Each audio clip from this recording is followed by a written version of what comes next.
Nedjeljni akvarel. Eto, ljeto nam se vratilo, a ljeto bez mora, ono čini se nekako kao da ne može. More je nebu druga obala. To je naslov jedne pjesme Enesa Kiševića. Mi ćemo danas govoriti malo o moru, o likovnoj udruzi Art More. S nama su danas Ana Marija.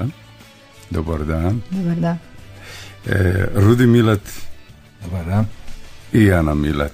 Dobar dan svima. I mlada Ana Marija je također Milat, ili tako? Eto, ja vas najljepše pozdravljam. Likovna udruga Art More osnovana je 3. dana svibnja 2011. godine, dakle godina dana. Za prvog predsjednika izabran je profesor Rudi Milat. Glavni ciljevi udruge su razvijanje i promicanje likovne i primijenjene umjetnosti, razvijanje ljubavi kod djece i odrasli prema moru, podmorju, otocima i Dalmaciji općenito. Ako bi ja ovako puno govorio, onda vama ne bi ostalo ništa. Još jednom, drago mi da ste tu i želim vam dobar dan. Profesore Rudi, ajde recite nešto u svoju obranu. Pa dobro ste to rekli, mi smo ljubitelji mora, naših 1000 otoka, podmorja, a i brodova. I likovna udruga ima za cilj razvijanje ljubavi prema moru i to na način da se mi izražavamo kroz slikarstvo. Inače, udruga evo ima sada godinu dana da postojimo i imamo sad izložbu koja je upravo otvorena utorak prošli, odnosno u Francuskom institutu, i jednostavno tu smo se našli da na jedan svoj način, slikarski, a čak i dizajnerski, obradimo tu našu ljubav prema moru. Inače, mi smo genetski povezani s morem, znači recimo, da sad govorim o sebi ili drugim članovima, meni je djeda bio kapetan Rudi Milat, imali smo čak jedan malu gajetu u Zenti, a poslije tog dijela ja sam bio i kormilar u gusara, veslač u mornara, znači uvijek sam bio povezan s morem, a majka Dubravka Vojnović, ona je nastavnica likovnog, ona isto kroz svoje slike ima pejsaže, masline, more, tako da smo se mi u, ajmo reći, u obiteljskom okruženju, a i šire, pronašli da imamo izložbe i na taj način pokazujemo ljubav prema moru.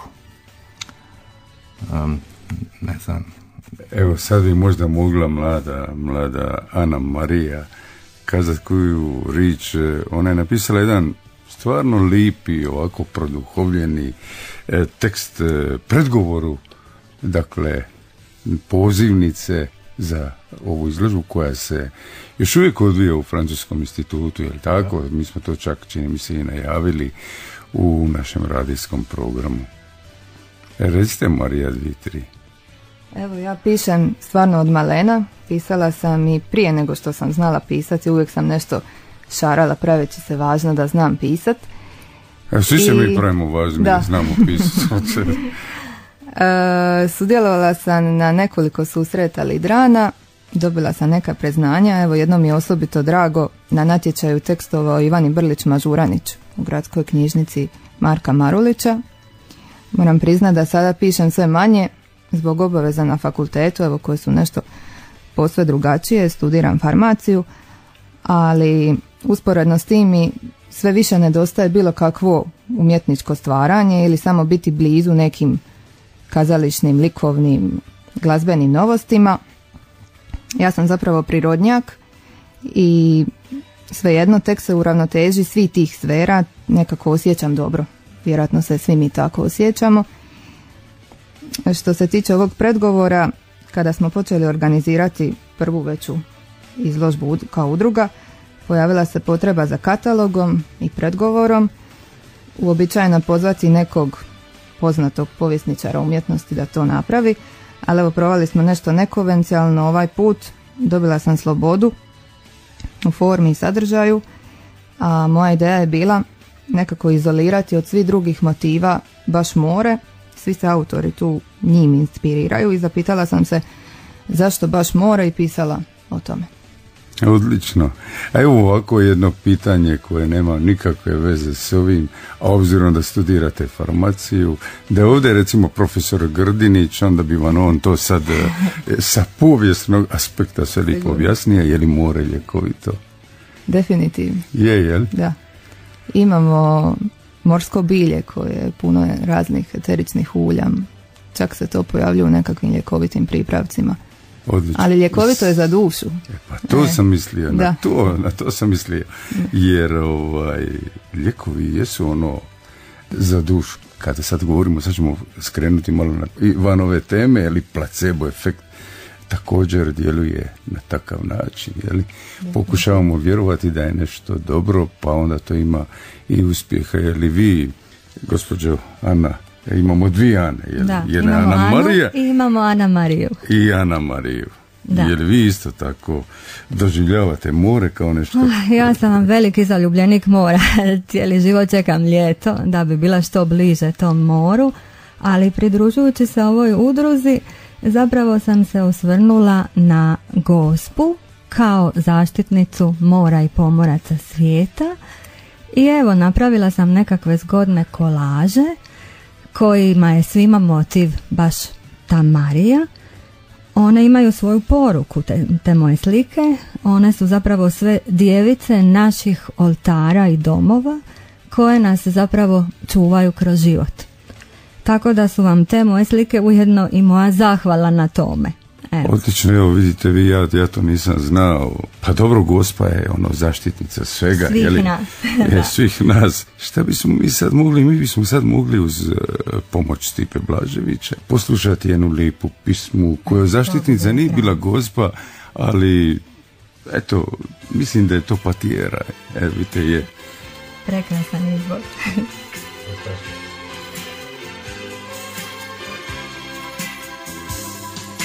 More, more, beskrajno si ti. More, more, moja ljubavi. Tako mirno kada se nivaš i kada svoje tajne skrivaš. More, more, volimo te mi. More, more, najljepši si dar. Gledam te i znam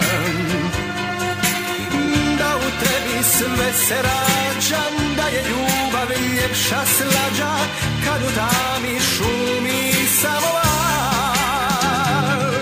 I noć i dan, moj put, moj san, na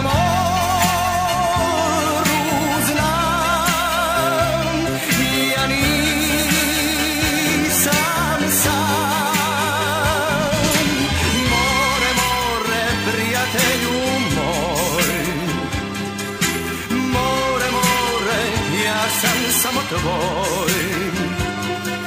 U životu svud me pratiš, poslije duge radost vratiš. More, more, pričaj mi o njoj.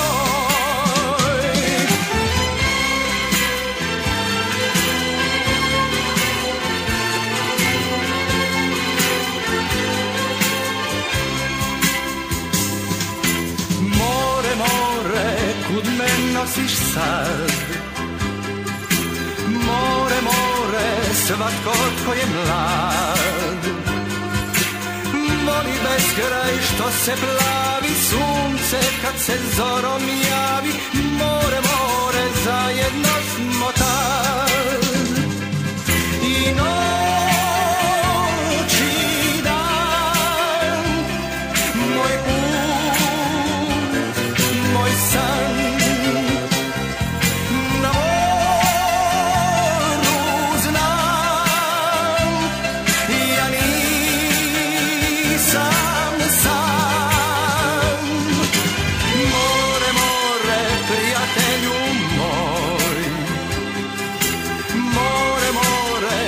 ja sam samo tvoj.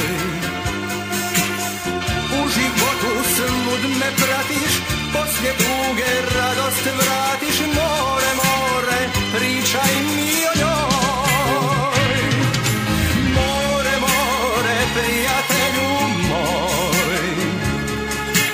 More, more, ja sam samo tvoj.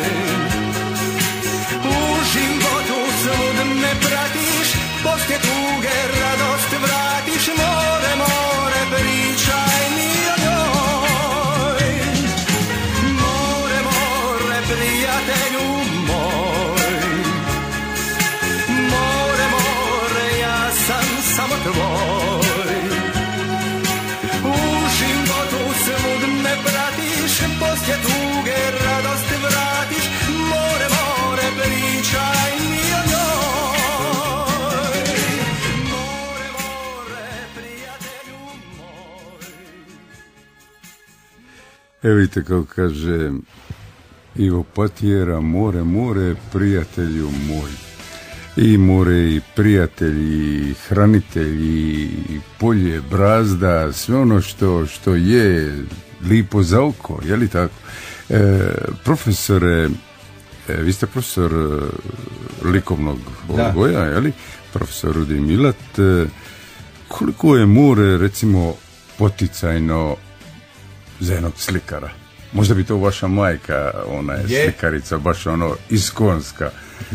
Je. Dobro, i vi ste tu, naravno. Je, ona je uvijek slika krajolike, masline. Hoćemo pozdraviti gospođu Dubravku. Gospođa Dubravka. Znam je dugo godina. A ja otkad znam za sebe od svojih fakultetskih dana, recimo ja sam generacija gdje Frane Mlinar i Edo Matković, nažalost, koji je umro. Ukratko, oni su moja generacija, a ja od tih godina fakulteta, još od omladinskog salona 81. gdje sam imao izložbu skupa s njima, uvijek radim more, znači imam gajete, more, jedrenjake. To je ono što sam prije pričao vezano za djedu, znači ta neka genetika, nisam išao na brod plovit, ali zato kroz slikarstvo ima svoj izražaj. I danas u ovoj zadnjoj fazi, mislim za sad, radim rekompozicije, znači imamo brodić, maslinu, čak nekakve glave, portrete poznatih osoba i ja to radim u jednoj kombiniranoj tehnici. Tako da u mojim slikama, eto, jedna slika se zove Brodolom, ima raznih situacija vezano za brod, život ljudi na brodu, a to je negdje u daljini taj život mog djede. Eto, to je što se tiče mojih slika. Inače, ovi drugi autori, recimo mogu spomenuti Peru Bikića, koji je profesor na srednjoj građevinskoj, odnosno grafičkoj školi. On radi šampijere ili ti kovače na jedan zanimljiv način, teksture. Aha, te ne volim, znate. Te ne volim, ja ih volim onako ono... A nagradele, slažem se s vama. Svaka čast. Ali kad imamo sliku, onda slika ostaje, a ovo se potroši. Dobro. Inače imamo još članova, evo samo ću reći ukratko, imamo Branko Ugrin, profesor u Pomorskoj školi, on radi hiperrealizam i jedan simbolizam. A imamo jednog člana, evo to mi je isto zanimljivo, Ivo Antić, zvani Baki, koji radi od morskih oblutaka zanimljiv nakit, dizajnerski, super, koji je povezano s morem, ima cijelu jednu priču. I imamo, evo, tu je meni supruga Ana Milat, ona ima svoj izričaj, kao što je prije rekla, vezano za Gospoje Poišane, šta radi u kolažu. I to je jezgro naših članova, imamo još par članova, ali sve nas povezuje ta zajednička nit, a to je more. Evo, baš kad ste spomenuli Gospu od Poišana, je li tako? A malo prije ste rekli da je Gospa zaštitnica mora, heli? Pa ta crkvica Franjevačke, su oni Franjevci, ne Mislim Kapucini. da su Kapucini, tako je. Da, Kapucini, oni dosta njeguju pomorstvo i more i ja mislim da su oni čak su tamo glavni za pomorce. Tako je. Jel tako? Oni imaju čudotvornu sliku gospod Pojšana koja je zaštitnica mora i pomoraca. Eto, ja to nisam znao. Da. Oni imaju apostolat mora. Apostolat mora, tako je, znači pomorci vam k njima svi rado dolaze. Čak i ovaj naš Dida Rudi, evo, koji se stalno spominje, nije slučajno svoju kuću izabrao baš u tom dijelu grada, htio je biti blizu tog svetišta. Evo. Dobro, i pomorci im daruju ovako neke male zavjetne brodice, darove. Zavjetne Tako darove. je. A dakle, vi se s tim bavite, jel? To vas interesira? Mene to interesira, ja sam vam kao mala djevojčica pjevala i to baš u duhovnoj glazbi sam bila. A onda kad je taj dio života prestao, mislim da sam se onda u ovoj likovnosti našla opet u tom jednom sakralnom duhu. Evo, to vam je nekako moj dojam same sebe i to me jako vuče, veseli, opušta i mislim da su čak te moje slike zgodne, lijepe, da će vam se svidjeti, evo da su drugačije i da su dobar put za rad dalje. Eto, onda ćemo sad i pozvati ljude da mogu doći u tako je, Francuski institut, to je u Marmontovoj ulici. U Marmontovoj 3. Izložba još traje? Traje do 22. I svaku večer od 19 do 21 sat imamo dežurstvo, odnosno i članovi su tu prisutni, a i subotom kroz jutro. I tu prolaznici mogu vidjeti u izlogu slike, a bilo bi nam drago da nas posjete unutra u jednom lijepom prostoru.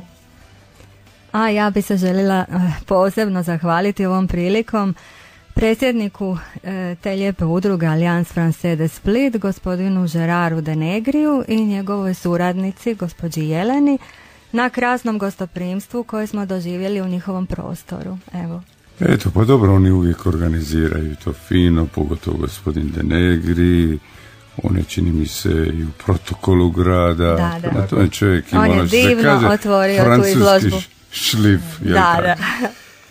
Sad ja ne bih želio na neki način zapostaviti najmlađe, je li tako? To je naša Ana Marija, ona nekako u ovoj emisiji se ponaša već kao ljekarnica, pa se ono malo miri, pa gram ovamo, gram tamo, a nećemo tako. Ana Marija, ja pročita nešto. To može biti krasno. Može li ovako? Evo ovako da Ana Marija daje na neki način taj teret maknem. Ovako ona veli, na likovnoj sceni unatrag kroz stoljeća pojavili su se mnogi maštoviti, hrabri ljudi, autori unoseći turbulencije i nedoumice. Bile su to vizualne preobrazbe svijesti umjetnika, koja je katkad izopačena u svojoj biti, katkad zbog toga ležernija i stvarnija od opće prihvatljive stvarnosti, a opet sve su preobrazbe okončane, utisnute u platna ili kamen i kamenu slično, da bi doživjele ili živjele uprkos vremenu. Spomenuli ste ovdje jedan izraz, izopačene u svojoj biti. To valjda samo kod slikara, je li tako? Ste na to mislili?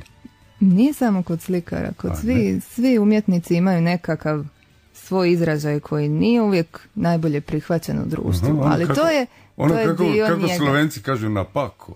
Na pako, ili mi kažemo malo su uvrnuti. Malo su uvrnuti. Svoji su u svakom slučaju. Ali to je ono dobro. To je dobro. Da. Iz toga se stvara nešto novo, nešto revolucionarno, nešto mi se svi hranimo s tim, bez obzira, evo kažem, ja sam prirodnjak, ali bez toga se ne može živjeti jednostavno. Bez te ljepote. Nemojte u svom budućem pozivu to primjenjivati, jel? Tu izopačenost.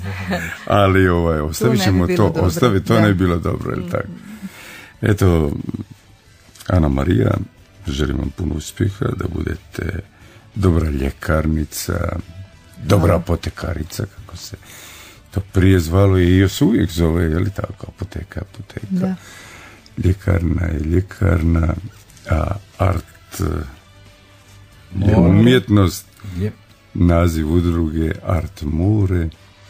Mene sad zanima kako ste došli baš na tu ideju da se zove art, je li to možda zbog toga što je puno umjetnika? Pa ideja je bila od početka da neki naslov bude vezan za more, a s obzirom da je art umjetnost, događanje i u tom stilu smo, i to meni ima jedan časopis talijanski koji se zove Art, i tu mi je došla ideja da se to poveže, da je likovna udruga Art More. Ja sam još zaboravio kazati da smo imali prvu izložbu u 3. mjesec u Kaštel Lukšiću u dvorcu Vituri, to je bila jedna prva izložba, a poslije toga smo bili čak i vanka, odnosno u Mostaru, je prezentacija udruge kao vid Dalmacije, a evo, sudjelovali smo i na izložbi malih brodova u hotelu Lav, gdje smo mi ljubitelji malih brodova, odnosno tog dijela, i ovo nam je u Splitu, ponavljam, najznačajnija izložba i Francuskom institutu, a poslije toga uključeni smo u Bolsko lito, gdje tamo imamo isto izložbu. Eto, ja pretpostavljam da smo na neki način sve rekli. Ja bi nekako zaključio ovaj razgovor na kojemu vam se zahvaljujem sa jednom rečenicom. Dakle, kad bi barem umjetnik mogao odoljeti tako ljubavi, misli se na more, vjetar, udare, jarbole i tako dalje, more bi i dalje čekalo svoj portret.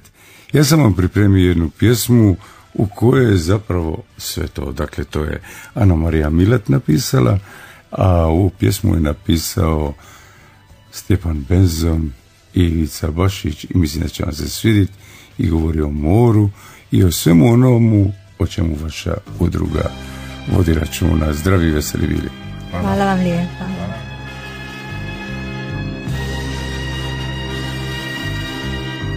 Nedjeljni akvarel Radio Splita.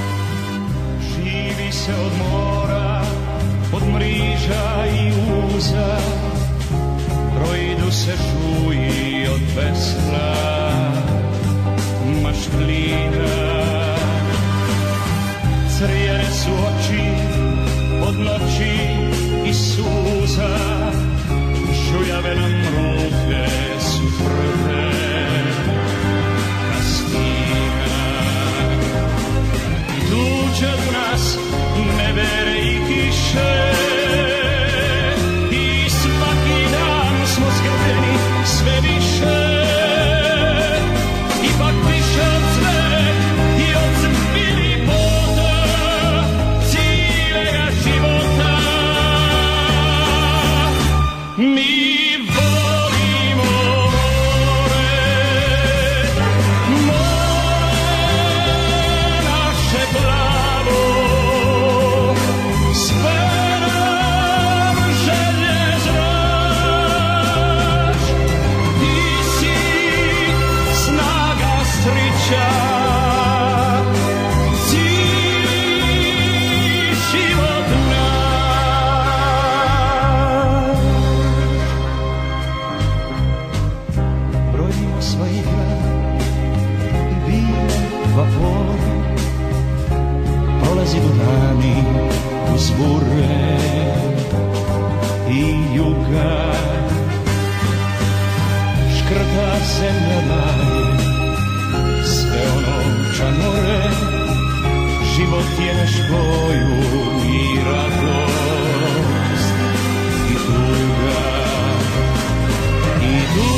Nedjeljni akvarel Radio Splita.